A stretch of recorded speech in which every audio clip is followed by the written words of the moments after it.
جو ہے وہ عید الفطر کے اوپر ہوگا یا عیدین کی نماز میں، چونکہ دونوں عیدوں کی نماز کا طریقہ ایک ہی ہے، لہذا وہ کور ہو جائے گا انشاءاللہ۔ اس کانٹیکسٹ میں انشاءاللہ میں کل 17 صحیح الاسناد احادیث ڈسکس کروں گا۔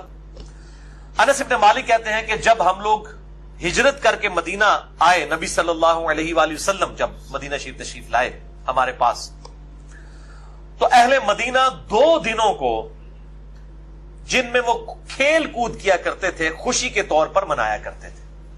آپ صلی اللہ علیہ وآلہ وسلم نے جب ان سے پوچھا کہ یہ 2 دن تم کیوں خوشی کرتے ہو، تو انہوں نے کہا کہ ہم زمانہ جہالیت میں یعنی اسلام کے آنے سے پہلے بھی ان 2 دنوں میں خوشی منایا کرتے تھے۔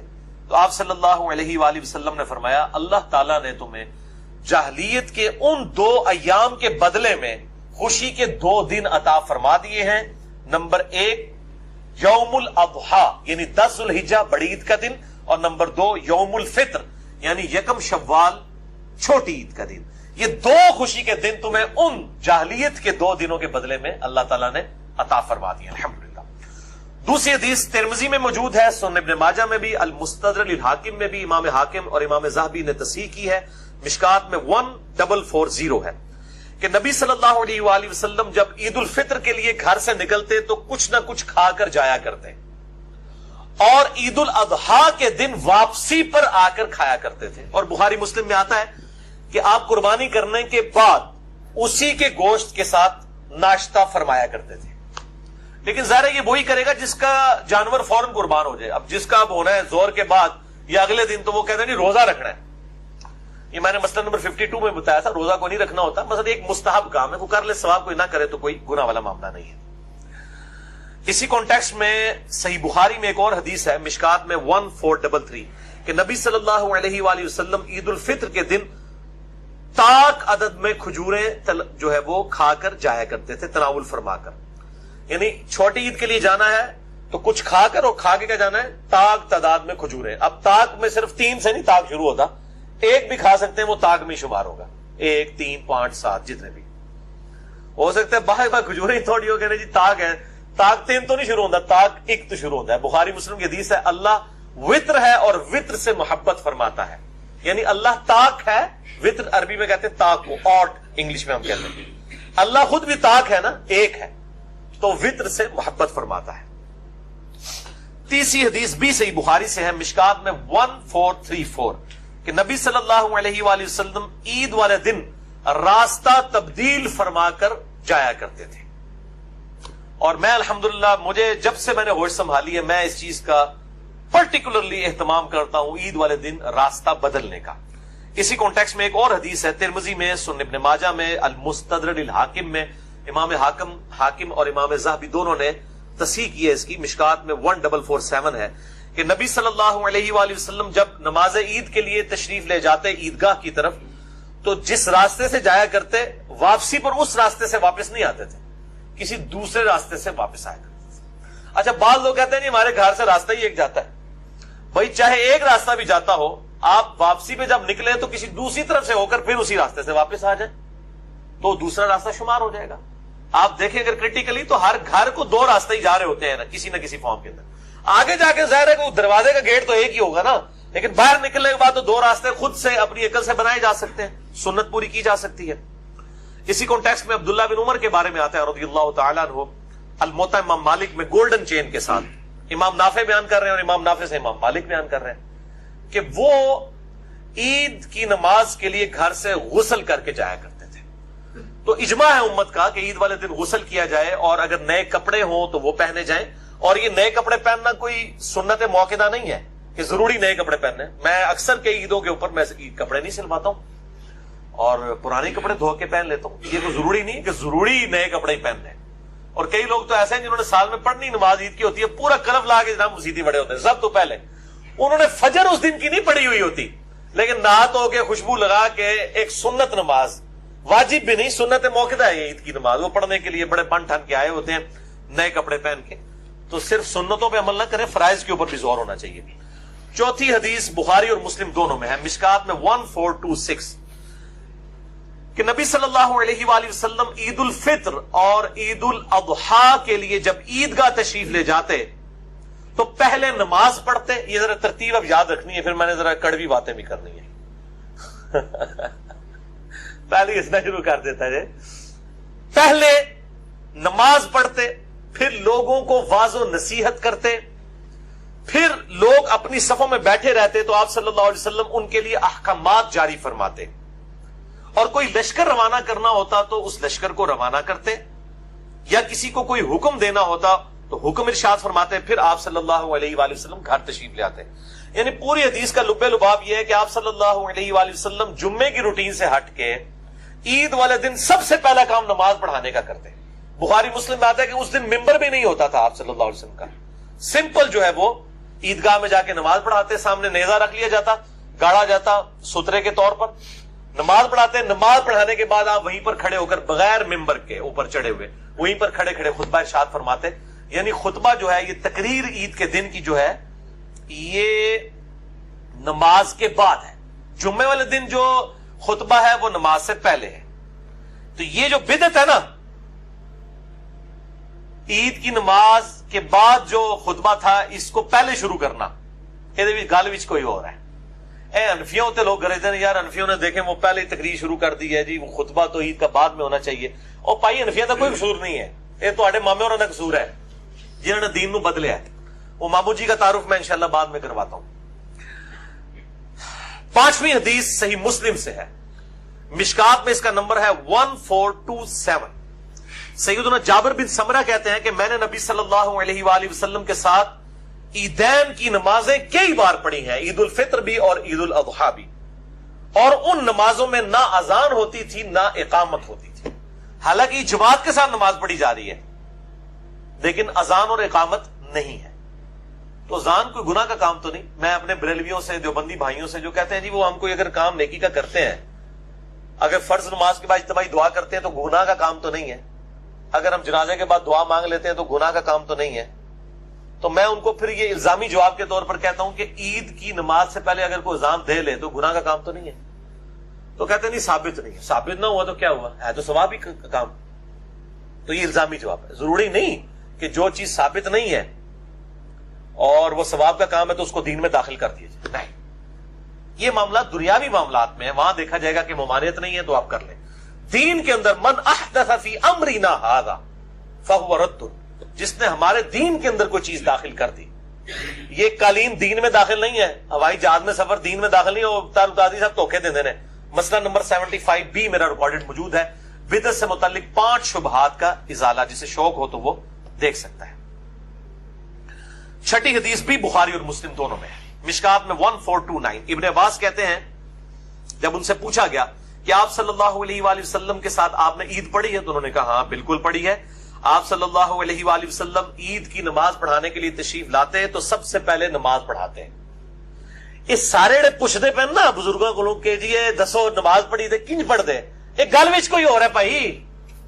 وہ تو انہوں پتہ لگے گا کہ کیوں پوچھ رہے ہیں بار بار کہ جی آپ نے نماز پڑھی تو بتائیں کس ترتیب سے پڑھتے. وہ ترتیب بدل دی تھی بنو امیہ نے, اس لیے صحابہ کرام جو ہے تابعین جو ہے وہ صحابہ سے پوچھتے تھے. ان کا ہاں جی ہم نے پڑھی ہے, آپ صلی اللہ علیہ وسلم تشریف لائے, آپ نے پہلے نماز پڑھائی نمبر 1, پھر خطبہ دیا اور کوئی اذان اور اقامت نہیں ہوئی تھی. اس کے بعد آپ صلی اللہ علیہ وسلم خواتین کے پاس گئے, انہیں واعظ و نصیحت کی اور صدقے کے متعلق حکم فرمایا. اور میں نے دیکھا کہ عورتوں نے اپنے کانوں سے اور گردن سے زیورات اتار کر حضرت بلال کو دیے صدقہ کے لیے. اس سے یہ پتا چلا کہ عورتیں, وہ کہتے ہیں حدیث سے بتائیں کہ عورتیں کان میں کوئی چیز پہن سکتی ہیں. اہل حدیث دس دیجیے, بخاری مسلم دونوں میں. اور اسی میں ایک ترک جو ہے نا, ایک طریق بخاری اور مسلم کا, اس میں الفاظ ہے, آپ نے فرمایا عورتوں میں نے تم میں سب سے زیادہ دوزخ میں دیکھا ہے کیونکہ تم اپنی خاوند کی ناشکری کرتی ہو, تو اللہ کے حضور صدقہ کرو. پھر عورتوں نے سب سے زیادہ صدقہ اپنے زیورات اتار کے دے دیے. آج بھی جو یہ مطلب بولی بالی عورتیں ہیں, وہ مولوی جب ترغیب دلاتے ہیں تو وہ آپ کو پتا ہے وہ بھی اپنے زیور اتار دیتی ہیں. نبی صلی اللہ علیہ وسلم کی مثالیں دی جاتی ہیں, وہ تو زیور اتروایا جاتا تھا تو کہیں لگتا تھا. آپ صلی اللہ علیہ وسلم تو اپنی وفات تک, بخاری مسلم میں آتا ہے کہ اما عائشہ کہتی ہیں بعض کا 1 مہینہ, بعض کا 2, بعض کا 3 مہینے تک ہمارے گھر چولہا نہیں جلتا تھا اور 2 کالی چیزوں پر گزارا ہوتا تھا, نمبر 1 کھجور اور نمبر 2 پانی. اور کھجوریں بھی کوئی پیٹیاں نہیں, 2 کھجوریں صبح 2 شام کے وقت, 1 پانی کا پیالہ میٹھا صبح کے وقت 1 شام کے وقت. وہاں تو میٹھا پانی بھی ایشو تھا, کڑوا پانی ہوتا تھا, اتنی دور سے بھر کے لانا پڑتا. تو ہمارے نبی کی تو زہد کی زندگی گزری ہے صلی اللہ علیہ وآلہ وسلم. آج ان کی مثالیں پیش کر کے تو یہ جو چندے ہتھیار ہیں عورتوں سے اور مردوں کو ایکسپلائٹ کر رہے ہیں اور اس سے اپنی جدادیں اور اپنا لیونگ سٹینڈرڈ انہوں نے مینٹین کیا ہوا، تو ان کو شرم کرنی چاہیے. تو یہ ان احادیث کی روشنی میں آپ کو پتہ چل گیا کہ جمعے کی ترتیب تو پتہ ہے، احادیث کی روشنی میں بھی اجماع امت ہے کہ پہلے جو ہے وہ آپ نے تقریر کرنی ہے، اس کے بعد نماز. عید کا جو ہے معاملہ اس سے الٹ ہے، پہلے نماز اور اس کے بعد تقریر ہوگی، اور اس میں ممبر بھی نہیں رکھا جائے گا، بغیر ممبر کے. 7ویں حدیث خلفائے راشدین، یہ کہتے ہیں جی پہلے خلفائے راشدین سے ثابت کریں، نبی صلی اللہ علیہ وسلم کو چھوڑ دیں، خلفائے راشدین وہ بھی سن لو ان کی سنت کیا تھی. بخاری اور مسلم دونوں میں ہے، مشکات میں 1428 عبداللہ ابن عمر کہتے ہیں کہ میں نے نبی صلی اللہ علیہ وآلہ وسلم، سیدنا ابو بکر اور سیدنا عمر رضی اللہ تعالی عنہما وعلیہم السلام کے ساتھ عیدین کی نمازیں پڑھی ہیں. یہ سب لوگ نماز عید کو خطبے سے پہلے پڑھا کرتے تھے. یہ اتنی تکرار کیوں آ رہی ہے؟ گل وچ کوئی اور ہے، اندر کی بات کوئی اور ہے، بٹوین دا ورڈز کوئی اور چیز ہے. پھر اسی حدیث کا ایک طریق آتا ہے اسی سے ملتا جلتا، بخاری اور مسلم دونوں میں، صحیح بخاری میں 5573، صحیح مسلم میں 5098 اور الموطا امام مالک میں ڈیٹیل کے ساتھ ہے. یہ ابو عبید تابعی کہتے ہیں کہ میں نے سیدنا عمر کے ساتھ عید کی نماز پڑھی، انہوں نے پہلے نماز پڑھائی اور پھر خطبہ دیا اور فرمایا کہ نبی صلی اللہ علیہ وآلہ وسلم نے عید الفطر اور عید الاضحیٰ کے دن روزہ رکھنے سے منع فرمایا اور فرمایا کہ یہ خوشی کے دن ہے. اور پھر سیدنا عمر نے کہا کہ تم اس دن قربانی کا گوشت بھی کھاتے ہو بڑی عید والے دن، اور یکم شوال یعنی چھوٹی عید کو تم روزہ بھی نہیں رکھتے ہو، یہ خوشی کے دن ہے. پھر وہ تابعی کہتے ہیں کہ پھر میں نے سیدنا عثمان کے ساتھ بھی عید کی نماز پڑھی. حضرت عمر کا دور ختم ہو گیا، سیدنا عثمان کا دور آ گیا. تو کہتے ہیں کہ انہوں نے بھی عید کی جو نماز ہے وہ خطبے سے پہلے پڑھائی، اور بائی چانس اس دن جمعے والے دن عید آئی تو سیدنا عثمان نے اپنی تقریر میں کہا کہ جس نے جمعہ پڑھنا ہے اس کی مرضی وہ رک جائے، ادروائز اب جمعہ پڑھنے کی ضرورت نہیں، یعنی اس کی جگہ ظہر پڑھی جائے گی. کیونکہ جمعے کی بھی تقریر ہوتی ہے نا، ایک ایک دن میں 2 تقریر، صحابہ کرام سے مایوب سمجھتے تھے. آپ صلی اللہ علیہ وسلم کے ریفرنس سے بھی آگے حدیث آئے گی کہ ایک دن میں ایک ہی تقریر سنی جا سکتی ہے. تو جمعے والے دن 2 تقریریں نہیں، جس کی ہاں شوق سے کوئی سننا چاہتا ہے ضرور سنیں، باقی آپشن ہے کہ آپ چھوڑ دیں. گاؤں سے جو لوگ آئے ہوتے تھے ان کو کہا جاتا تھا آپ چلے جاؤ وہاں جا کے زور کی نماز پڑھ لو. جس نے ایک تقریر اٹینڈ کر لی، یعنی عید اور جمعہ اکٹھے ہو جائیں تو کوئی گورنمنٹ سے پارے نہیں ہوتے، ٹھیک ہے. اور یہ پارے عوام کے اوپر ہو جاتے ہیں کہ ان کو 2 تقریریں مولویوں کی سننی پڑ جاتی ہیں، حالانکہ پہنچتے اینڈ پہ ہی ہیں، سننی انہوں نے پھر بھی کوئی نہیں ہوتی. تو آپ نہ کریں، آپ جماعت کروا لیں زور کی الگ سے اپنی. جمعہ وہ پڑھنا اس دن فرض نہیں ہوتا جس دن عید والے دن جمعہ آ جائے، دونوں میں سے ایک جو ہے وہ کام کر لیا جائے. اچھا، تو سیدنا عثمان نے کہا کہ جس نے اب عید پڑھ لی اس کی مرضی جمعے کے لیے رکے ورنہ چلا جائے، اور آپ نے نماز کے بعد خطبہ دیا. پھر ابو عبید تابعی کہتے ہیں کہ پھر سیدنا علی کا دور آ گیا، اس اعتبار سے کہ جب سیدنا عثمان کو محصور کر دیا باغیوں نے. اس حدیث میں الفاظ ہے کہ حضرت عثمان خلیفہ راشد ہی تھے لیکن باغیوں نے ان کو گھر میں محصور کر دیا، تو سیدنا علی ابن ابی طالب نے ہمیں نماز عید پڑھائی عیدگاہ پہ جا کے. ظاہر ہے کہ حضرت عثمان کو تو باہر نہیں نکلنے دے رہے تھے، تو سیدنا علی کی ڈیوٹی لگائی گئی سیدنا عثمان کی طرف سے کہ آپ میرے بہاف کے اوپر عید کی نماز لوگوں کو پڑھائیں. تو سیدنا علی نے بھی عید کی نماز پہلے پڑھائی اور خطبہ اس کے بعد دیا. یہ کیوں اتنی تکرار ہو رہی ہے؟ گل وچ کوئی اور کی گل ہے، اور سنو تسی. 8ویں حدیث، یہ حدیث بخاری اور مسلم دونوں میں موجود ہے. صحیح بخاری میں اس کا نمبر ہے 956، صحیح مسلم میں 2053، اور شکر ہے یہ مشکات میں بھی موجود ہے. ویسے گل وچ کوئی اور ہے، مشکات میں کم ہی ہوتی ہیں. مشکات میں 1452. یہ دکھا دیں ذرا ان کو، میں نے جو ہے یہ آج قیام اللیل کرنے سے پہلے اس کو نشان لگا لیا تھا. یہ جناب نمبر دکھا دیں ان کو، یہ پیج بھی ہائی لائٹ کر دیں. مشکات المصابیح میں انٹرنیشنل نمبرنگ کے مطابق 1452 ہے. بخاری مسلم دونوں میں موجود ہے. یہ انڈر لائن بھی میں نے کیے کچھ الفاظ، میں اس حدیث کو بریف کرتا ہوں، پہلے آپ اس کو دیکھ لیجئے. اسی طریقے سے کیمرے میں بھی آ جائے گا تاکہ بعد میں سمجھانا مجھے آسان ہو جائے گا کہ یہ بدعت کس نے شروع کی کہ اس نے جمعے کی نماز کی طرز کے اوپر خطبہ جو ہے وہ تقریر جو ہے وہ نماز سے پہلے شروع کروا دی. وہ اب آپ سن لیے. ابو سعید خدری رضی اللہ تعالیٰ عنہ کہتے ہیں اسی حدیث میں، بخاری مسلم دونوں میں مشکات 1452، کہ عید الفطر اور عید الاضحیٰ کے لیے جب نبی صلی اللہ علیہ وآلہ وسلم تشریف لے جاتے تو پہلے نماز پڑھتے، پھر کھڑے ہو کر خطبہ دیتے اور لوگوں کو اپنی طرف متوجہ کرتے، اور پھر کوئی لشکر بھیجنا ہوتا تو بھیجتے، پھر صدقے کی ترغیب دلاتے. خواتین سب سے زیادہ صدقہ اور خیرات کیا کرتی تھی، اور پھر آپ صلی اللہ علیہ وآلہ وسلم گھر تشریف لے جاتے، اور یہ معمول ایسے ہی رہا حتیٰ کہ مروان بن حکم کا دور آ گیا.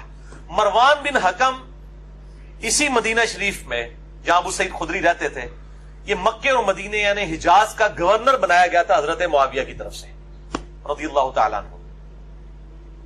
وہ کہتے ہیں جب مروان گورنر بنا، ان کا جب زمانہ آ گیا تو ابو سعید خدری کہتے ہیں ظاہر ہے کہ وہ حاکم وقت نہیں، گورنر وقت نہیں نماز پڑھانی ہوتی تھی. وہ کہتے ہیں کہ مروان کی کمر پر ہاتھ رکھ کر میں نماز عید کے لیے آیا، یعنی بوڑھے ہو چکے تھے ابو سعید خدری، اور یہ 74 ہجری میں فوت ہوئے ہیں، حضور کے بعد 63 سال تک زندہ رہے ابو سعید خدری. اور کثرت سے جو 7 صحابہ احادیث روایت کرنے والے ہیں ان میں ابو سعید خدری بھی شامل ہیں. کہتے ہیں میں بوڑھا ہو چکا تھا، میں مروان بن حکم کی کمر پر ہاتھ رکھ کر نماز عید کے لیے روانہ ہوا. حتیٰ کہ ہم عیدگاہ پہنچے تو کہتے ہیں میں نے دیکھا کہ کثیر ابن الصلت نے گارے اور اینٹوں کا ممبر تیار کر رکھا ہے. پہلی بدعت، ممبر تیار کیا. اصل میں انہوں نے کتے دے مول نہیں سی کوئی پوچھتا، مولا علی تے گالا نہیں کٹتے سن ممبر ہوتے. تو ان کے پاس یہی ایک موقع آتا تھا، جیسے آپ اعتکاف بیٹھتے ہیں تو آپ ویسے تو علماء کی تقریریں نہیں سنتے، اعتکاف میں آپ علماء کے قابو آئے ہوتے ہیں تو وہ آپ کو فجر کے بعد بھی درس، زور کے بعد بھی درس، عصر کے بعد بھی درس، تو وہ آپ کو عجیب مصیبت میں ڈال دیتے ہیں. پھر رات کو قیام میں کوئی اور کھڑا ہو نہ ہو، لیکن اعتکاف والوں سے سارے ایکسپیکٹ کر رہے ہوتے ہیں کہ انہوں نے رات کھلونا چاہیے، یہ یعنی لوہے دے بڑے ہوئے نے دیہڑی درس دیں رات انہوں نے قیام کھلا دیں. اس طریقے سے ان کو تو کوئی پوچھتا ہی نہیں تھا، تو انہوں نے اسپیشل ان کے لیے تو بڑا ایک عید کا دن اس اعتبار ہوتا ہے چلو ان لوگ زبردستی ساری گالتے سنیں گے. لیکن مسئلہ کیا تھا کہ عید کی جو تقریر ہے وہ نماز کے بعد ہوتی ہے، لوگ نماز پڑھ کے کھسک جاتے تھے، جس طرح ابھی بھی لوگ چلے جاتے ہیں. ظاہر ہے کہ وہ تقریر سننا کوئی واجب تو نہیں ہے نا. اور یہ تقریروں کے اندر کہتے تھے علی پر لعنت، علی سے محبت کرنے والوں پہ لعنت، ابن زبیر پہ لعنت، ابن زبیر سے محبت کرنے والوں پر لعنت، نعوذ باللہ من ذالک. یہ بنو امیہ کے لوگ، ان کی تقریر کسی موئے سننی سی کسی نے، تو انہوں نے کیا پائی یہ کام کر رہے ہیں کہ تقریر انہیں بعد ہی نہیں سننی، اسی پہلے ہی کر لینا ہے تقریر. تو انہوں نے یہ سنت ہی بدل دی کہ عید کی نماز کے بعد والی تقریر کو پہلے لے آئی. جو میں اتنی حدیثیں بخاری مسلم سے پہلے بتا رہا ہوں کہ صحابہ ترتیب بتا رہے ہیں، پہلے تقریر ہوتی تھی اور جو ہے وہ بعد میں نماز ہوتی تھی، اور پہلے نماز ہوتی تھی اور بعد میں تقریر کیوں یہ شروع ہو گئی، وہ کیا یہ اصل مسئلہ ہے. یہ حدیث بخاری مسلم کی آگے چلتی ہے. مروان کی کمر پر ہاتھ رکھ کر میں عیدگاہ پہنچا تو میرے سے پہلے ہی کثیر ابن سلط نے گارے اور اینٹوں کا ممبر تیار کر رکھا تھا. مروان مجھے اپنا ہاتھ کھینچ کھینچ کر ممبر کی طرف لے کے جا رہا تھا. ابو سعید خدری کو، یہ بوڑھے ہو چکے تھے، یہ بیچارے سہارے سے آئے مروان کے، اور مروان بھی بزرگوں کو ساتھ لے کے آیا کہ لوگ کہیں کہ جناب یعنی کہ یہ بھی ساڑھے نال لیں. لیکن آج بھی وہ لوگ بزرگ لوگوں کو مہمان خصوصی بنا دیتے ہیں نا، تاکہ ان کی جو چیزیں پیچھے چھپ جائیں. اسی لیے تو حضرت حسین کے اوپر تلوار رکھی جا رہی تھی کہ آپ بیعت کریں، کہ بس حسین نے بیعت کر لی باقی کوئی نہ بھی کرے خیر ہے. لیکن حسین بھی ڈٹا رہا، انہوں پتا سی کہ میں بیعت کر لی تو آل امیہ اور آل عباس کی بدماش جو ملوکیت ہے یہ دین کا حصہ بن جائے گی. سیدنا حسین کا سٹیٹس باقی صحابہ والا ہے ہی نہیں تھا، وہ کمپرومائز کر لیتے بیڑا غرق ہو جاتا. باقی سارے صحابہ کا بیعت کرنا کوئی معنی نہیں رکھتا تھا جب تک سیدنا حسین بیعت نہ کرے آن دا بہاف آف پروفٹ. وہ نبی صلی اللہ علیہ وسلم کی اولاد میں سے تھے، اہل بیت میں سے تھے. تو یہاں پہ بھی ابو سعید خدری کہتے ہیں وہ مجھے کھینچ رہا تھا ممبر کی طرف. اب وہ بےچارے بوڑھے ہو چکے ہوئے تھے، وہ بےچارے پہلے ہی سارے کے ساتھ آئے ہیں، اور وہ اب ان کو پکڑ پکڑ کے گھسیٹ رہے ہیں، اور کہتے ہیں کہ میں مروان کو جو ہے مسلح کی طرف کھینچ رہا تھا. اندازہ کریں، یعنی یہ آل امیہ ورسز صحابہ کرام. ایک کہتے ہیں نہیں یہ صحابہ دے گستاخ نے، وہ صحابہ دے گستاخ ہے ہی آل امیہ. ابو سعید خدری اس کو گھسیٹنے لگے کہ تو پہلے نماز پڑھا، تو وہ پھر آگے سے کہنے لگا ابو سعید، اللہ اکبر، یہ ہے جرت. وہ کہتا ہے قد تورک ما تعلم، ابو سعید تجھے پتا ہے کہ وہ اگلی سنتیں جو ہیں یہ ختم ہو چکی ہیں. استغفر اللہ لعنت اللہ علی الکاذبین. جو نبی صلی اللہ علیہ وسلم کے طریقے کو کہ یہ ختم ہو چکا ہے اور وہ اپنی بدعت جاری کرتے ہیں. یہ نواقض اسلام نہیں ہے. یہ کتابیں جناب لکھ لکھ کے محمد عبد الوہاب صاحب کی بانٹتے ہیں. نواقض اسلام، یہ کن چیزوں سے انسان اسلام سے باہر ہو جاتا ہے؟ 10 نواقض اسلام. بھائی جی نواقض اسلام کا پہلوا فتویٰ جو ہے نا وہ مروان بن حکم کے اوپر لگتا ہے، جس نے نبی صلی اللہ علیہ وآلہ وسلم کی سنت کے بارے میں ابو سعید خدری صحابی کو کہا کہ تجھے نہیں پتا یہ طریقے ختم ہو چکے ہیں. اچھا اب وہ صحابی خاموش نہیں ہوئے ہیں ابو سعید خدری، انہوں نے کہا ہرگز نہیں، اس ذات کی قسم جس کے قبضہ قدرت میں میری جان ہے، یعنی میں بوڑھا ہو چکا ہوں، مجھے پتا ہے تھی مروا چڑھ دو بندے نو، میری جان اس کے اللہ کے قبضے میں ہے، مجھے اس اللہ کی قسم کہ اے مروان تو خیر و بھلائی پر نہیں ہے. یہ بات آپ رضی اللہ تعالیٰ عنہ 3 بار آپ نے ریپیٹ کی اور غصے سے ممبر سے دور چلے گئے، یعنی ممبر تک پھر اس کے ساتھ نہیں گئے کہ تو نے جو بدعت کرنی ہے اکیلے کر، منو میں مانے خصوصی بنا کے نہ کر. اور وہ اتنے بوڑھے ہو کر بھی وہ سہارا سے لے کے آئے ہوئے تھے، لیکن انہوں نے پھر وہ سہارا بھی نہیں لیا کہ میری وجہ سے کہیں انڈورس نہ ہو جائے آل امیہ کہ جی ابو سعید خدری بھی تو ساتھ کھڑے ہیں تو وہ بھی تو صحابی ہے نا. تو انہوں نے انڈورس کر دیا کہ مروان کا عمل یہ صحیح ہے. اور یہ مروان بھی خود نہیں ہے، یہ حضرت معاویہ کا گورنر ہے حجاز کا. آپ اندازہ کریں. بولے اعوذ باللہ تعالی. تو یہ آج کل مطلب فتاوی کمیٹی علماء عرب کی اور نواقض اسلام اور یہ سب کچھ سعودی عرب والے نکال رہے ہیں. یہ نواقض اسلام میں مروان بن حکم کو بھی ڈالے نا، پھر پتہ چلے گا. یہ میرے بھائیو حدیث جو میں نے بیان کی بخاری مسلم دونوں سے، بخاری میں 956، مسلم 2053، مشکات میں 1452. ہمارے ریسرچ پیپر جو میرا علمی ایٹم بم ہے اس پہ یہ 52 نمبر پہ ہے، اور میں نے الحمدللہ ناسبیوں اور رافضیوں کی موت تیار کی ہے علمی طور پہ. اے دکھاؤ جی فرحان صاحب انہوں اے مڑ مڑ کے دکھاؤ. انہوں راتی خواب بھی نظر آئے اے پمفلٹ. واقعہ کربلا کا حقیقی پس منظر، یہ خیالی پس منظر نہیں صلاح الدین یوسف یہ کفایت اللہ سنابلی کا جعلی پس منظر، یہ خیالی پلاؤ نہیں، یہ حقیقی پس منظر. 72 صحیح الاسناد احادیث کی روشنی میں اہل سنت کی مین سٹریم کی کتابوں سے اکثر احادیث بخاری اور مسلم سے ہیں. کل 200 روایتیں میں نے اس کے اندر جمع کی ہیں، اور الحمدللہ یہ انٹرنیشنل پمفلٹ ہے. سب سے پہلے عربی میں لکھا، یہ مولویوں کا عربی والا اعزا بھی میں نے نکالا ہے. اس کے بعد اس کا اردو ترجمہ ہوا، اور یہ ہزاروں کی تعداد میں ہم فری بانٹتے ہیں، اور واٹس ایپ کے ذریعے تو لاکھوں لوگوں تک یہ الحمدللہ پہنچ چکا ہے. انٹرنیشنل ہے، عربی میں بھی ہے، اردو میں بھی ہے، ہندی میں بھی ہے اور انگلش میں بھی. 4 زبانوں کے اندر یہ ریسرچ پیپر ہے. اور اس میں میں نے بنو امیہ کے پورے کرتوت کھولے ہیں کہ کس طریقے سے ان لوگوں نے دین کو بدلا. اور میرے کئی لیکچرز بھی ہیں، اور ایک پرٹیکولر اسی کے اوپر سورہ مریم میں ایک آیت آتی ہے کہ انبیاء کے جانے کے بعد ناخلف لوگ ان کے جانشین ہوئے، انہوں نے دین کو بدلا. وہ ساری احادیث میں نے مسئلہ نمبر 116D 116-D مسئلہ میں نے ایک لیکچر ریکارڈ کرایا. اس کا نام ہی ہے بنو امیہ نبی صلی اللہ علیہ وسلم کے ناخلف جانشین ثابت ہوئے. اس میں بھی میں نے یہ حدیث بیان کی ہے. باقی اس ریسرچ پیپر میں تو بہت کچھ ہے. باقی مسئلہ نمبر 101 بھی دیکھ سکتے ہیں، 102 بھی دیکھ سکتے ہیں، اور میرا ایکسکلوسیو کوسچن آنسر سیشن 5 گھنٹے کا وہ دیکھ کر لئی سارے دے پاری ہے. مسئلہ نمبر 157A اور 157B، اور اب ماشاءاللہ 175A 175B وہ 6.5 گھنٹے کا آ چکا ہے الحمدللہ. جو پچھلے پوری رمضان کی رات ہم نے جاگ کے اور ساری کے بعد بھی 2.5 گھنٹے تک جاگ کے وہ ریکارڈ کروایا الحمدللہ. نویں حدیث بھی صحیح بخاری سے ہے، مشکات میں 772. سیدنا ابن عمر کا بیان ہے کہ نبی صلی اللہ علیہ وآلہ وسلم جب عیدگاہ کی طرف تشریف لے جاتے تو ایک صحابی چھوٹا سا نیزہ آگے اٹھا کر چلتے اور عیدگاہ میں وہ گاڑا جاتا، اس کو سترا بنا کر آپ صلی اللہ علیہ وآلہ وسلم ہمیں نماز پڑھایا کرتے. تو عیدگاہ میں سترا آگے گاڑا جائے گا. سترے کے اوپر میں نے مسئلہ نمبر 110ABCD کے اندر علیحدہ سے میرا کلپ چڑھا ہوا ہے. یہ سترا واجب نہیں ہوتا لیکن افضل ہے کہ سترا سامنے ہونا چاہیے. اچھا بعض اب جو لوگ ہیں عیدگاہ کے حوالے سے بڑی سختی کرتے ہیں، خصوصاً اہل حدیث میں بھی، سارے نہیں ہیں کچھ، وہ کہتے ہیں جی عید کی نماز جو ہے نا یہ صرف عیدگاہ میں پڑھ سکتے ہیں، مسجد میں عید کی نماز نہیں ہو سکتی. یہ بات پارشلی تو درست ہے کہ عیدگاہ میں ہی نماز ہونی چاہیے، یہی افضل ہے، لیکن یہ کہنا کہ صرف عیدگاہ میں نماز ہوگی ایسا نہیں ہے. نماز مسجد میں بھی ہو جائے گی. افضلیت اور غیر افضلیت کا چکر ہے، اور اس کے اوپر ایمفسائز کرنا اور جان بوجھ کے لوگوں کو ٹانٹ کرنا. خصوصاً ہمارے پاکستان کے اندر بھی ایک خاص اسکول آف تھاٹ ہے اہل حدیث کا بھی، ایک سمجھ لیں اسی میں، کہ جو اس حوالے سے سختی کرتا ہے. باقی جو عام اہل حدیث ہیں وہ الحمدللہ مسجدوں میں ہی نماز پڑھاتے ہیں، اور باقی دیوبند بریلوی بھی شیعہ بھی کوئی ایسا جھگڑا نہیں کرتے. تو میں ان کے لیے ایک حدیث یہاں پہ ضمناً بیان کر دوں.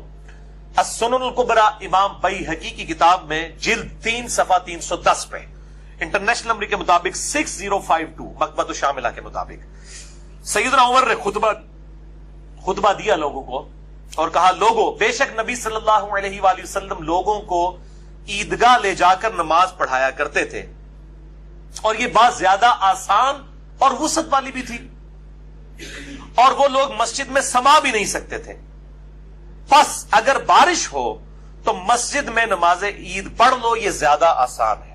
یعنی بارش میں ایک عذر ہے، اب ضروری نہیں کہ عیدگاہ والی سنت ہی پوری کرنی ہے، اگر بارش ہے تو مسجد میں پڑھے۔ اور اسی طریقے سے عیدگاہ اگر کہیں پر اویلیبل نہیں ہے، گراؤنڈز اویلیبل نہیں ہے، بعض کا سیکورٹی ریزنز بھی ہو جاتی ہیں، کیٹاسٹرافک کنڈیشن کے اندر مسجد کے اندر عید کی نماز بالکل درست ہوگی۔ اس کو سپورٹیو ایک حدیث بھی ہے لیکن وہ ضعیف ہے، سنن ابی داؤد کے اندر مرفوع حدیث بھی موجود ہے، مشکات میں 1448 اور ابو داؤد کے حوالے سے، لیکن وہ ضعیف ہے، میں بیان کرنا بھی اس کو مناسب نہیں سمجھتا۔ 10ویں حدیث بھی بخاری اور مسلم دونوں میں ہے، مشکات میں 1430۔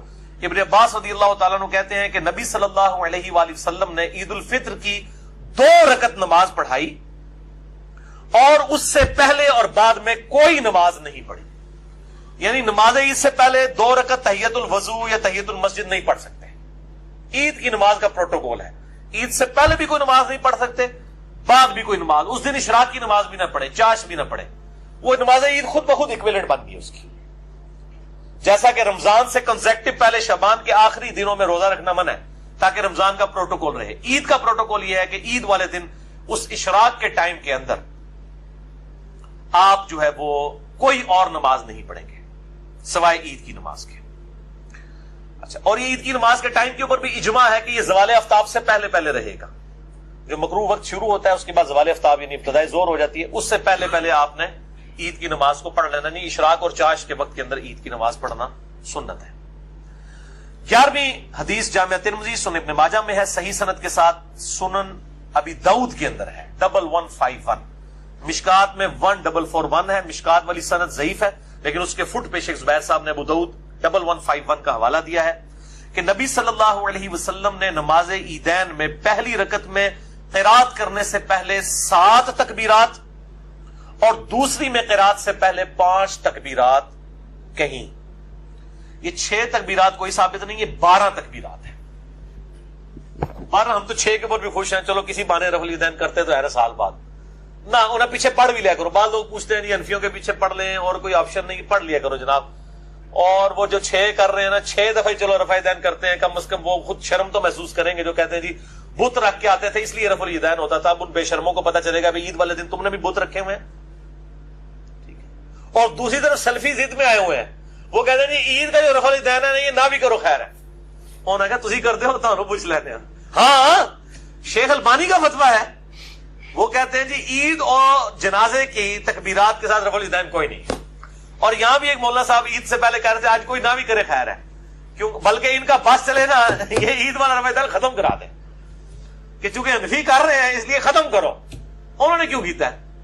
ٹھیک ہے نا، تو بھائی عید کا رفع الیدین ہو، نماز وطر کا رفع الیدین ہو، ہم تو سجدہ تلاوت سے پہلے بھی رفع الیدین کے قائل ہیں۔ میں وہ حدیث بھی بتا دیتا ہوں، سنن ابی داؤد کے اندر موجود ہے، مسند احمد میں بھی موجود ہے، سنن ابی داؤد میں 722۔ ابن عمر کہتے ہیں کہ نبی صلی اللہ علیہ وآلہ وسلم ہر اس تکبیر کے ساتھ رفع الیدین کرتے تھے جو وہ رکوع سے پہلے کیا کرتے تھے، اور امام بیہقی نے اس سے رزلٹ نکالا ہے اہل سنت کے ائمہ میں سے کہ رکوع سے پہلے جتنی بھی تکبیرات آئیں گی ان میں رفع الیدین ہوگا، کیونکہ ابن عمر کہہ رہے ہیں رکوع سے پہلے جتنی تکبیرات ہوتی تھی، چاہے نماز شروع کرتے وقت تکبیر ہے وہ بھی رکوع سے پہلے ہے، اسی طریقے سے جنازے میں تو رکوع ہوتا ہی نہیں ہے، وہ خود بخود قیام کی حالت میں تکبیرات ہیں، اسی طریقے سے نماز وطر وہ رکوع سے پہلے ہی آپ نے کرنا ہوتا ہے، مسئلہ نمبر 130 میرا دیکھ لیں، رکوع کے بعد تو بدعت ہے اگر کوئی دعائے قنوت پڑھتا ہے رکوع کے بعد، قنوت وطر والی، جو قنوت نازلہ ہے وہ سنت ہے، مسئلہ نمبر 130 میں نے بتایا، اس میں بھی آپ رفع الیدین اللہ اکبر کہہ کے دوبارہ ہاتھ باندھ کے دعائے قنوت پڑھیں۔ اسی طریقے سے سجدہ تلاوت کے بارے میں میرا مسئلہ نمبر 119 میں نے یہ بات بتائی تھی، اور مسئلہ 70B تو رفع الیدین پہ ایکسکلوسیو ہے میرا 2.5 گھنٹے کا، اس میں نے یہ بات بتائی تھی کہ سجدہ تلاوت سے پہلے بھی آپ اللہ اکبر کہہ کے رفع الیدین کریں گے اور پھر آپ ڈائریکٹ سجدے میں جائیں گے تراویح کی نماز میں، تو ہر وہ تکبیر جو رکوع سے پہلے ہوگی وہ رفع الیدین کے ساتھ ہوگی، یہ ابن عمر کا قول ہے، سنن ابی داؤد 722۔ مسند احمد کے اندر بھی موجود ہے. لہذا الحمدللہ ہم یہ تمام چیزوں پہ رفع الیدین کے قائل ہیں, اور یہ تو ہر رفع الیدین کے اوپر ہر انگلی کے اوپر نیکیاں ملتی ہیں. سنن طبرانی کے اندر موجود ہے, ہر انگلی کے اوپر 10 نیکیاں ہیں جو رفع الیدین کرتا ہے. تو ہم بھائی قنوت وطر والا بھی کرتے ہیں, ہم کوئی سلفیوں والی ضد نہیں رکھتے کہ جی وطر میں کوئی نہیں ہے, اور وہاں پہ وہ دیکھیں ضد میں آ گئے وطر والا کوئی نہیں, چونکہ وہ حنفی کر رہے ہیں. حنفیوں کو بھی شرم نہیں آتی ہے, وہ جناب وہ کہتے ہیں بت رکھ کے آتے ہیں, تو روزانہ یہ عشاء کی نماز میں بت رکھ کے آئے ہوتے ہیں سارے حنفی, اور عید کی نماز میں بت رکھ کے آئے ہوتے ہیں جو 6 زائد تکبیریں کہہ رہے ہوتے ہیں. اچھا, اگر کسی کی تکبیرات رہ جائیں, یعنی وہ پہلی رکعت میں بھول گئے تکبیرات کہنا امام, تو دوسری تکبیرات جو ہے وہ پہلی والی 7 اگلی میں رکعت میں کہہ لیں. اس میں بھی بھول گیا تو اس میں سجدہ صاحب کرنے کی ضرورت نہیں ہے. مین سٹرکچر نماز کی اپنی جگہ موجود ہے, یہ سنت ہے تکبیرات, واجب اور فرض نہیں ہے. تو نماز ہو جائے گی لیکن ثواب میں کمی آئے گی. اسی طریقے سے اگر ایک رکعت گزرنے کے بعد کوئی امام کے ساتھ آ کے ملتا ہے, تو اب اس کی پہلی رکعت میں 7 تکبیرات رہ گئی نا, تو سلام پھیرنے کے بعد جو اپنی ایک علیحدہ رکعت پڑے گا تو اس میں وہ قرات سے پہلے وہ 7 تکبیرات پوری کرے. اس طرح جنازے میں بھی لوگ دیکھیں وہ آخری تکبیر میں بھی ملتے ہیں, امام کے ساتھ سلام پھیر دیتے ہیں. اگر آپ امام کے ساتھ دوسری یا تیسری تکبیر میں ملے ہیں تو ایک تکبیر آپ کی رہ گئی تھی, تو امام کے سلام پھیرنے کے بعد آپ اللہ اکبر کہہ کے وہ تکبیر پڑھیں جو آپ کی رہ گئی تھی. یعنی پہلی تکبیر کے بعد آپ نے سورہ فاتحہ پڑھنی ہوتی ہے, آپ دوسری میں شامل ہوئے دروشی والی میں, اور امام نے سلام پھیر دیا. ایک طرف سلام پھیرنا سنت ہے, نماز جنازہ پہ انشاءاللہ میں ان قریب لیکچر ریکارڈ کروا دوں گا. تو امام جب ایک طرف سلام پھیر کے نماز جنازہ ختم کر دے تو آپ کی جو ایک تکبیر رہ گئی تھی وہ آپ بعد میں کہیں, پھر آپ اپنا سلام الگ سے پھیریں, جس طرح عام نمازوں میں رکھتے رہ جاتی ہیں تو آپ کرتے ہیں, اپنی رکھتے پوری کرتے ہیں. عید میں بھی اس طرح کریں گے, جنازے میں بھی. عید کی نماز سنت ہے, موقدہ ہے, واجب نہیں ہے, اور یہ جماعت کے ساتھ یہ اکیلے آپ نہیں پڑھ سکتے. اگر کسی کی رہ گئی تو ٹھیک ہے. بعض امام بخاری نے بھی ایک قول سا نقل کیا, وہ بے سند ہی ہے, کہ جس کی عید کی نماز رہ جائے تو وہ 2 نفل پڑھ لے اس کی جگہ. یہ امت نے اس کو ایکسپٹ نہیں کیا. اجماع امت اسی کے اوپر ہے کہ نماز عید جو ہے وہ جماعت کے ساتھ ہے, اس کا ایکویلنٹ کوئی اور نماز نہیں. رہ گئی تو خیر ہے, جس کی فجر کی رہ گئی ہوئی ہے انہیں عید کی پڑھ کے کیا لینا ہے. اور عید کی نماز اگر کسی نے چھوڑ بھی دی ہے وہ گناہگار نہیں ہوگا, ایک فضیلت سے محروم رہا ہے, کیونکہ وہ فرض و واجب نہیں ہے. اچھا, احناف جو ہیں وہ میں نے بتایا 6 تکبیریں کہتے ہیں, اور سنن ابی داؤد سے میں نے حدیث بیان کی ہے 1151 کہ آپ صلی اللہ علیہ وآلہ وسلم کے رات سے پہلے 7 تکبیرات پہلی رکعت میں کہتے ہیں, اور دوسری رکعت میں 5 تکبیرات کے رات سے پہلے کہتے ہیں. یعنی 2 رکعت عید کی نماز ہوگی, اس کا طریقہ بھی سن لیں. 2 رکعت نماز ہوگی, کوئی اقامت نہیں ہوگی, کوئی اذان نہیں ہوگی, ڈائریکٹ اللہ اکبر کہہ کر آپ اس نماز کو شروع کریں گے. اور پہلی رکعت کے اندر سورۃ الاعلی پڑھنا اور دوسری میں سورۃ الغاشیہ پڑھنا سنت ہے. یہ صحیح مسلم میں موجود ہے, مشکات میں 840, اور صحیح مسلم میں یہ ایک اور حدیث ہے مشکات میں 841. وہ 840 تھی, مشکات میں یہ 841 ہے, کہ عید الفطر اور عید الاضحیٰ میں سورہ قاف پارہ نمبر جو 26 میں ہے, اور سورۃ القمر پارہ نمبر 27 میں, یہ بھی آپ صلی اللہ علیہ وآلہ وسلم سے پڑھنا ثابت ہے. اور جمعے میں تو ہمیشہ ہی سورۃ الاعلی اور سورۃ الغاشیہ ہے, اور اس طریقے سے عیدین کی نمازوں میں بھی ایکویلنٹ موجود ہے. تو 2 رکعت نماز ہوگی, اللہ اکبر کہہ کر ہاتھ باندھے جائیں گے, ثنا پڑھی جائے گی, ثنا پڑھنے کے بعد پھر اللہ اکبر کہہ کر تکبیر کہی جائے گی, اور ہاتھ دونوں دوبارہ سے باندھ لیے جائیں گے. حنفی چھوڑ دیتے ہیں, اگر کوئی چھوڑ بھی دے خیر ہے, ہمارے نزدیک تو چھوڑنا باندھنا دونوں ہی ثابت ہے. ہم تو مطلقاً بھی چھوڑ کے نماز پڑھنے کے قائل ہیں. تو جو ہاتھ چھوڑ کے نماز پڑھ رہے وہ چھوڑ دیا کرے, جو باندھ کے پڑھ رہے وہ باندھ لیا کرے, دونوں کام کیے جا سکتے ہیں.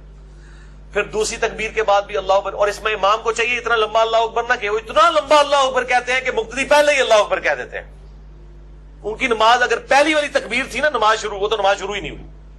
تو مختصر اللہ اکبر پہلے والا ہونا چاہیے, اللہ اکبر, اللہ, اتنا لمبا کہتے ہو پہلے ہی اللہ اکبر کہہ کے ہاتھ مان لیتے. تو پہلا اللہ اکبر تو ضرور چھوٹا کہا کریں تاکہ نماز شروع ہو جائے. بیچ والے آگے پیچھے بھی ہو جائے نماز ہو جائے گی, لیکن پہلے والا اگر امام سے پہلے ہو گیا نماز شروع ہی نہیں ہوگی. تو اللہ اکبر کہہ کے دوسری دفعہ اللہ اکبر کہہ کے ہاتھ باندھے. اس طرح 7 تکبیریں. اس کے بعد امام اعوذ باللہ من الشیطان الرجیم, بسم اللہ الرحمن الرحیم, سورۃ الفاتحہ, اس کے بعد سورہ الاعلی پڑھے گا, اس کے بعد رکوع میں چلا جائے گا, اور پھر اسی طریقے سے نارمل نماز. پھر دوسری رکعت میں جب وہ کھڑا ہوگا تو کھڑا ہو کے سورہ فاتحہ کی قرات نہیں شروع کرے گا، بلکہ پہلے 5 تکبیرات وہ کہے گا، اللہ اکبر کہہ کے ہاتھ باندھے گا، پھر دوسری دفعہ، پھر تیسری دفعہ، چوتھی دفعہ، 5ویں دفعہ، اور پھر بسم اللہ کہہ کے سورۃ الفاتحہ اور پھر ساتھ سورۃ الغاشیہ پڑھے گا. یا سورہ قاف اور سورۃ القمر بھی پڑھ سکتے ہیں، دونوں صحیح مسلم کے اندر موجود ہیں الحمدللہ.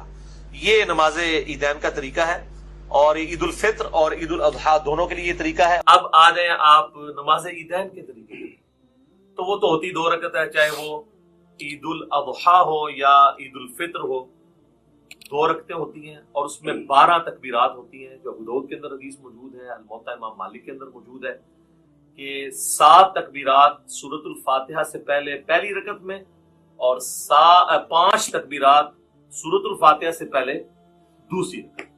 یہ طریقہ ہے. اور اگر کوئی بھول جائے تو رکوع کے بعد بھی کر سکتا ہے. اس میں طریقہ یہی ہے کہ اللہ اکبر کہہ کے آپ نماز شروع کریں گے. اگر آپ نے وضع الیدین کیا ہے تو آپ جب تکبیرات کہیں گے اللہ اکبر تو دوبارہ ہاتھ باندھیں گے. اگر آپ ارسال الیدین کر رہے ہیں تو اللہ اکبر اللہ اکبر، یوں 7 تکبیرات کو آپ پورا کریں گے. اور اس کے بعد یعنی ثنا پڑھنے کے بعد 7 تکبیرات، پھر اعوذ باللہ بسم اللہ پڑھ کے امام نے سورۃ الفاتحہ پڑھنی ہے، آپ نے سننی ہے. اور دوسری رکعت میں امام جب سورۃ الفاتحہ شروع کرنے لگے گا اس سے پہلے وہ تکبیرات کہتا ہے. اگر کوئی پہلے میں بھول گیا ہوا ہے تو دوسرے میں 12 پوری کر لے. یعنی یہ زائد تکبیرات ہی ہیں، سنت افضل عمل ہے. تو عید کی نماز کے اندر یہ ایک مین چیز ہے. اور عید کی نماز جمعے کی طرح دن کی نماز ہونے کے باوجود جہری نماز. ویسے دن کی جتنی نمازیں ہیں وہ سرن ہیں، چاہے زور ایسا جمعے کی بلند آواز سے ہوتی ہے، اور عید کی بھی اگرچہ دن کی نماز ہے لیکن وہ جہرن پڑھی جاتی ہے. اور دوسرا فرق یہ ہے کہ جمعے میں خطبہ پہلے ہوتا ہے، نماز بعد میں، اور عیدین کے اندر کیا ہوتا ہے؟ نماز پہلے خطبہ بعد. یار میں نے بتایا کہ اگر رسال الیدین کر رہے ہیں تو رسال الیدین کریں گے، اگر وضع الیدین کرنا ہے وضع الیدین. چھوڑنا نہیں ہے، انفی چھوڑتے ہیں مجھے پتا ہے. ہاں وہ میں نے کلیئر کر دیا کیا کرنا ہے، اس لیے تو اس کو مزید کلیئر کرتے ہیں. تو عید کی نماز کے اندر ہمارے حنفی بھائیوں کے اندر یہ چیز موجود ہے کہ وہ ارسال الیدین کرتے ہیں، اور آخری دفعہ جب وہ تکبیر کہتے ہیں، خیر وہ 12 تکبیریں تو کہتے بھی نہیں، وہ 6 تکبیریں کہتے ہیں، تو اس کو باندھتے ہیں. تو ٹھیک ہے یار، کسی بہانے جو سال بعد یا رفع دین کر رہے ہیں کرن دو. شکر ہے کہ وہ جو گھوڑوں کی دموں والا انہوں نے ایک تماشا لگایا ہوا تھا، اور وہ کہتے تھے وہ بت رکھ کے آتے تھے، وہ ساری چیزیں ختم ہو جاتی ہیں. رفع الیدین نماز کا سکون برباد کرتا ہے. تو جے سال بعد وہ سکون والی نماز بھی بے سکونی کرنے لگے نا، یعنی سنت کے مطابق عمل کرنے ہی لگے، تو کرنے تھے یار. باندھنا کرا دیو کدھر رفع الیدین ہونا تھا. عید قائم ہے تو ان کی ڈاکٹرین ختم ہے. وہ کہتے ہیں نماز کے سکون کو برباد کرتا ہے تو پھر ہر رفع الیدین کرے گا.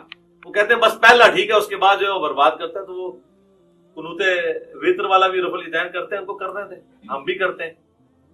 یہ ہو گیا جناب عیدین کا طریقہ. دونوں عید کی نمازوں کا یہی طریقہ ہے. اور نیت سب کے لیے وہی ہے، ذہن میں حاضر کرنی ہے. لوگ عید والے دن نیت یاد کرا رہے ہوتے ہیں کہ جناب یاد کر لو ہے کرنی. اچھا جی، اور یہاں پہ میں آپ کو ضمن بتا دوں، جو ائمہ حضرات ہیں نا، ان کی ذمہ داری ہے کہ وہ تکبیرات زیادہ لمبی نہ کہا کریں، کیونکہ پیچھے مقتدی پہلے ہی اللہ اکبر کہہ دیتے ہیں. اور اگر تکبیر تحریمہ والا اللہ اکبر مقتدی نے امام سے پہلے کہہ لیا، اس کی نماز سٹارٹ ہی نہیں ہوگی، کیونکہ امام سے آگے نکل گیا.